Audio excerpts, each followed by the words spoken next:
Hey, what's going on? Well, here's another episode of the reporter vlog for July 24th, 2025 on a Thursday, kind of late Thursday afternoon, with our final three stories today. Our final episode of the day with pretty much a triple header. Before these stories get any more stale. Um,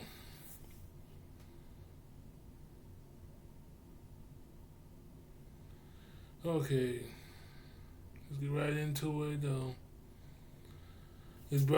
First one brought to you by WLKY to give my credits. Park on River Road vandalized with tar marks. Repairs estimated around 10K. Wow, 10K.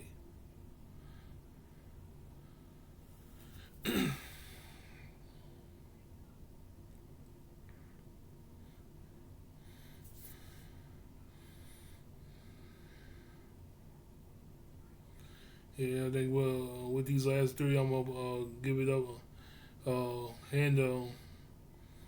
And these stories over to my I could say crowd, as far as comments and opinions. Okay, first one, park on River Road vandalized with tar marks. Repairs estimated around 10K. Like I said, it's brought to you by WLKY, updated at 5:22 p.m. on July the 23rd, 2025. With the publisher being Aaron Hines. Haynes. Okay, Louisville, Kentucky. I feel that Louisville Park was vandalized with tar marks, resulting in thousands of dollars worth of repairs. Dermot Hutchins Park posted on its Facebook that tar tracks had torn through one of the park's multi-purpose fields. The field used for soccer and other recreational activities have multiple circular and looped marks in it, turning grass up to the dirt underneath. Park team member found the tar marks on Monday. Park officials estimated that the repairs will cost up to $10,000. The field will need to be reseeded, fertilized before the grass can grow back. Park officials said. Officials hope the field will be repaired by the fall, but say it might be ready until spring. Louisville Parks and Recreation is asking for that anyone will with information on the vandalism, call the LMPD tip line 502-574-5673. I repeat, 502-574-5673. Man. Well, you can't get more goofy than this one in the first story of this triple header. It's a perfect example of that old statement, we can't have nice things. This is the reason why we can't have nice things. It makes no sense. It has to be a serial person because the pattern is the same. I think somebody hit the Juice Bowl in Shawnee, now in this park at is now Dermot Hutchins Park. Uh, it's just it's just but people just got some people floating around out there that just don't care.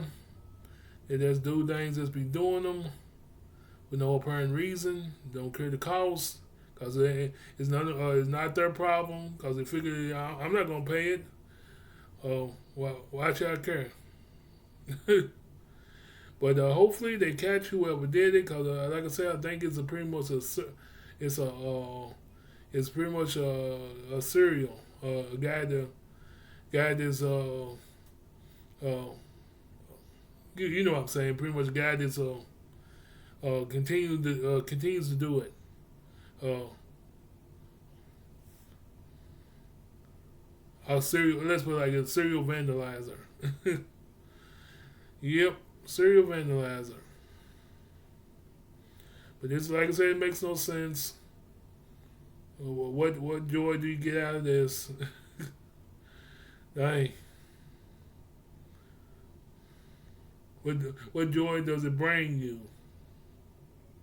Well, hopefully they find the guy that did it, or whoever it may be, and hopefully they find the guy that tried to they pretty much cut off the or tried to cut off York's arm, or yeah, it was York's arm, at the statue up at the Belvedere. Uh, on to the next one. In this double header, back into the political field.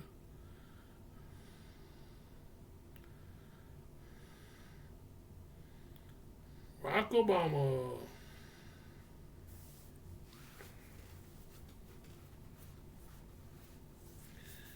Okay, like I said, give my credits. It's brought to you by NBCNews.com.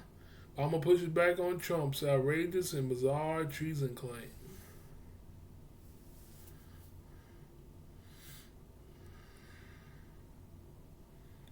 Spokesperson for the former president called Trump's claim that Obama tried to rig the 2016 election a weak attempt of a distraction. Yep.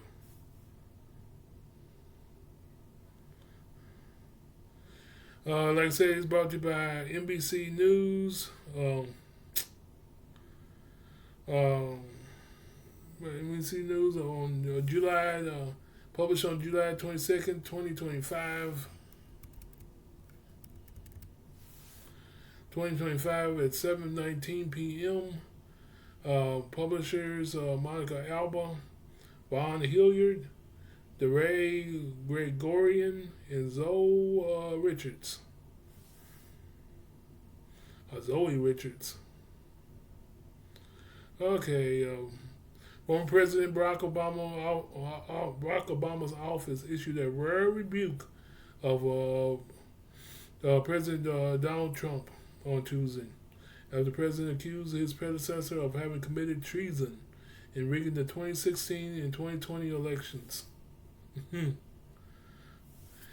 Out of respect for the office of the presidency, our office does not normally dignify the constant nonsense and misinformation flowing out of the White House with a response. Obama spokesperson Patrick Rodenbush said, but these claims are outrageous enough to merit one. These bizarre allegations are ridiculous and a weak attempt at a distraction. The reporters on Tuesday asked Trump about the late convicted sex offender Jeffrey Epstein. He pivoted to what he called Obama's criminality. After what they did to me, and whether it's right or wrong, it's time to go after people. Obama been caught directly, Trump told reporters. What they did in 2016 and 2020 is very criminal. It's criminal at the highest level. So that's really the things you should be talking about. Yeah, the perfect distraction statement. Look, he's guilty. It's not a question. Trump added. This was treason. This was every word you can think of. They tried to steal the election. They tried to obfuscate the election. Trump was referring to claims by the National Intelligence Director Tulsi Gabbard and CIA Director John Ratcliffe in social media posts and television appearances that they had found Obama's administration officials manipulated the intelligence and conspired to undermine the legitimacy of Trump's electoral victory in 2016. Gabbard posted on social media on Friday that she was making a criminal referral to the Justice Department. At an event with the congressional Republicans later, Tuesday, Trump praised Gabbard and again accused Obama of being part of an effort to rig the election. These are vicious, horrible people, he said, of the former president and others. Rodenbush Rodenbush said of the Trump's administration is being misleading about the information it's using to push its claim. Nothing in the document issued last week undercuts the widely accepted the conclusion that Russia worked to influence the 26th presidential election, but did not successfully manipulate any voters. These findings were affirmed in a 2020 report by the Bipartisan Senate Intelligence Committee led by then Chairman Marco Rubio, Rodenbush said. As to comment on Obama's statement, White House spokesperson Davis Engel said the White House is appreciative of Director Gabbard's commitment to transparency in an effort to end the weaponization of government against American citizens. Gabbard alleges the documents show that Russia did not seek to interfere in the 2016 election for Trump's benefit, despite numerous investigations that showed otherwise.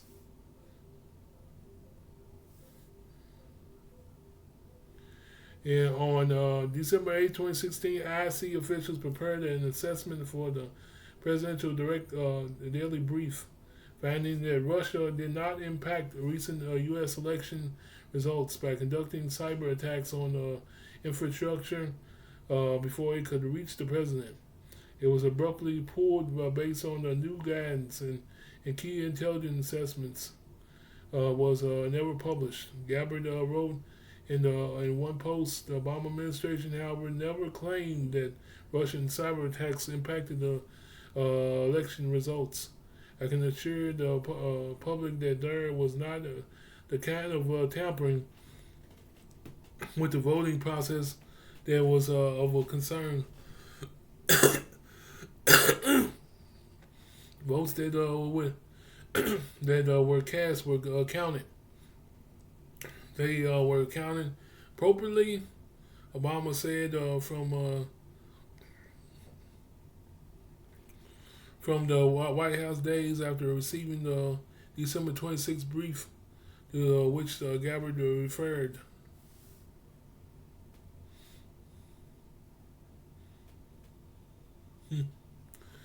Yeah, basically, like I said, this is a big old Fed distraction move from Trump, using Obama as a shield to get the heat off of him.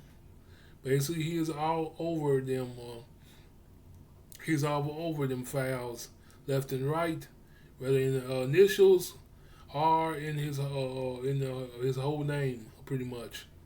Because if he was innocent of not being on them files, why don't you release him? That's something he won't do. And that says a lot within itself. He would not release them files because basically he has owned them files. Because like I said, if you want to prove everybody wrong, release the files. But he won't do it. He rather blame somebody else, accusing Obama of rigging the election, something he pretty much preached by. He pretty much stood on how the election was rigged. That's something he stood on.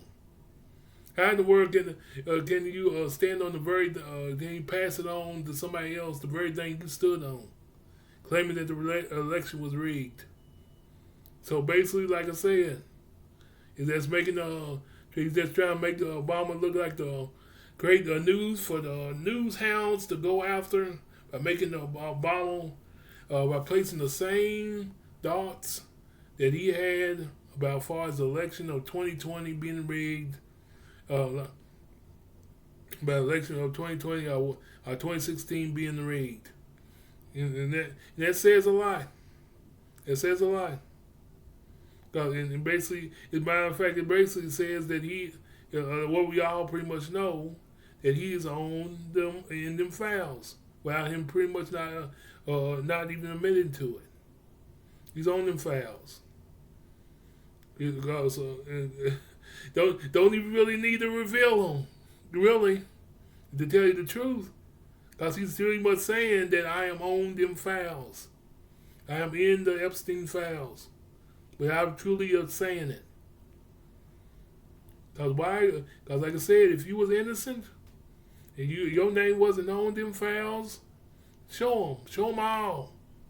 Don't show the public what you want them to see. Show all the files.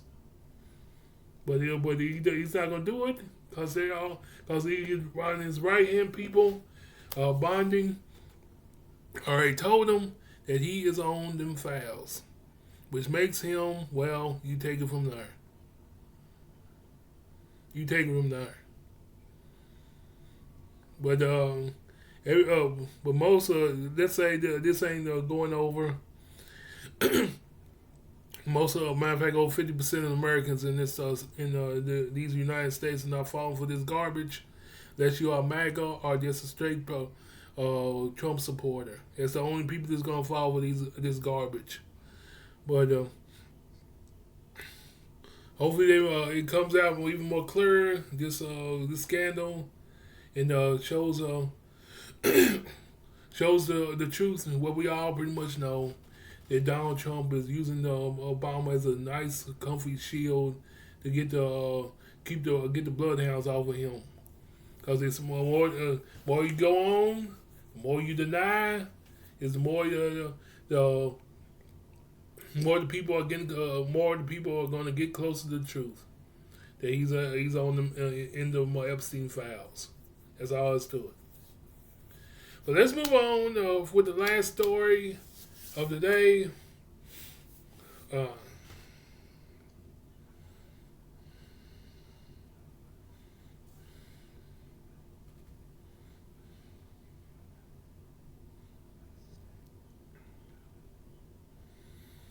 Last story of today. Save you tomorrow. But the last story of the day. State employee accused of food share theft sentenced to probation.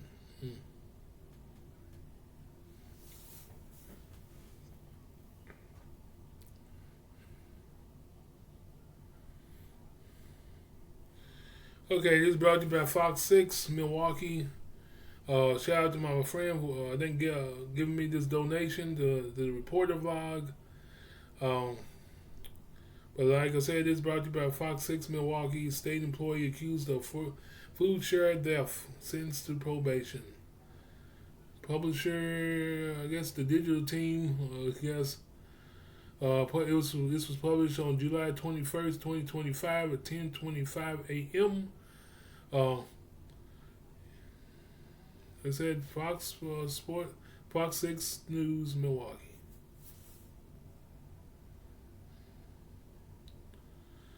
Okay, don't need a brief. Milwaukee County Judge sentenced Aisha Frazier Christie in June to 2.5 years of probation in connection with deaths from Wisconsin's food share benefits program. Frazier Christie was initially charged with 4 felony counts. He pleaded guilty in June to 2 of the counts: misconduct in the office and theft. The other 2 counts were dismissed and read into the court record for the purposes of sentencing. Okay, so what we know, Wisconsin's food sharing program is designed to stop hunger, giving people who don't have a lot of money or have limited incomes to get by.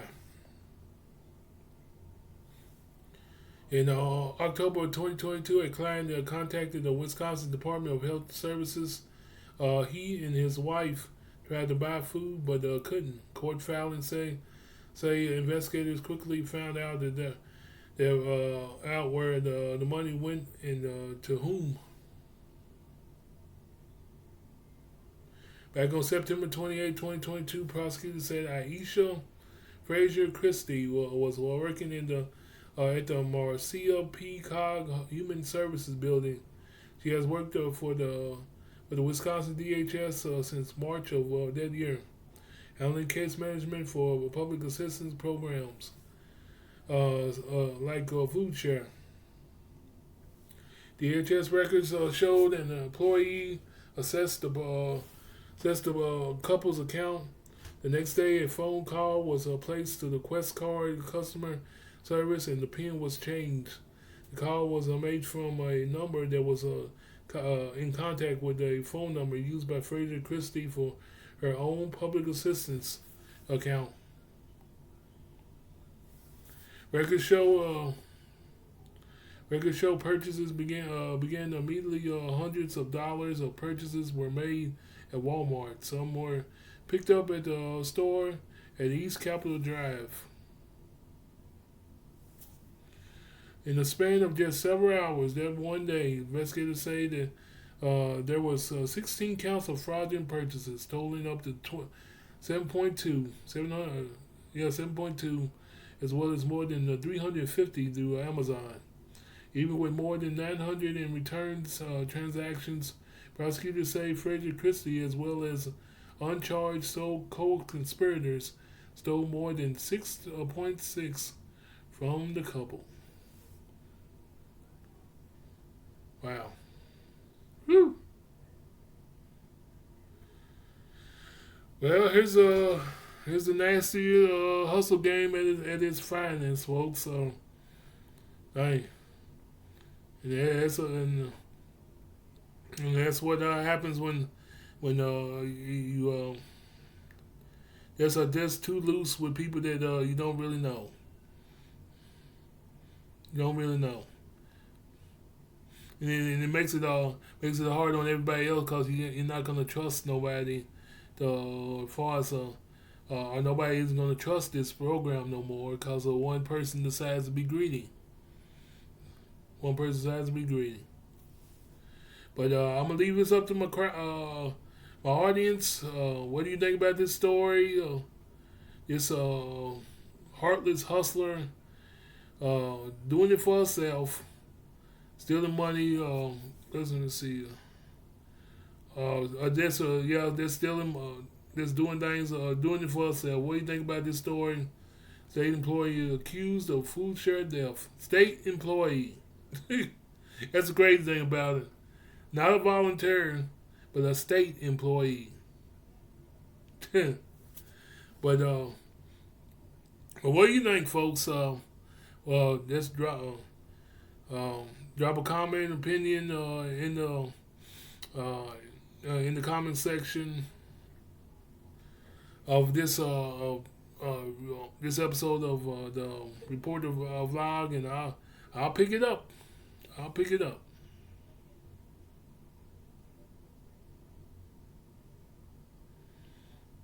State employee.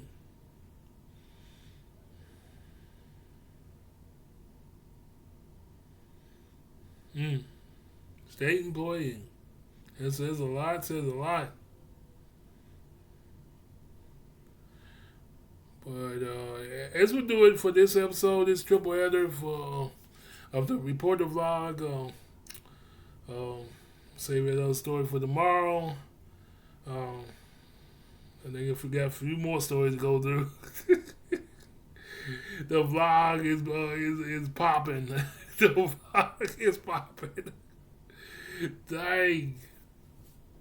But that'll do it. Y'all have a good one. And like I said, if you want to get in touch with this this episode, this pretty much this vlog, go to the search bar on YouTube, type in let's put it like this. Type in either the real or the truth, the real and the truth, or Think About It Productions. One and two should get you started as far as getting on the page. The real and the truth, or Think About It Productions, and let's think about it as a whole word. As far as the first word in that title, in the title of Think About It Productions. But like I said, it's a do it. Y'all have a good one. Like I said, drop a comment and our opinion as far as this last story of this triple header. The first two stories of this triple header. I'll pick it up. I'm gone.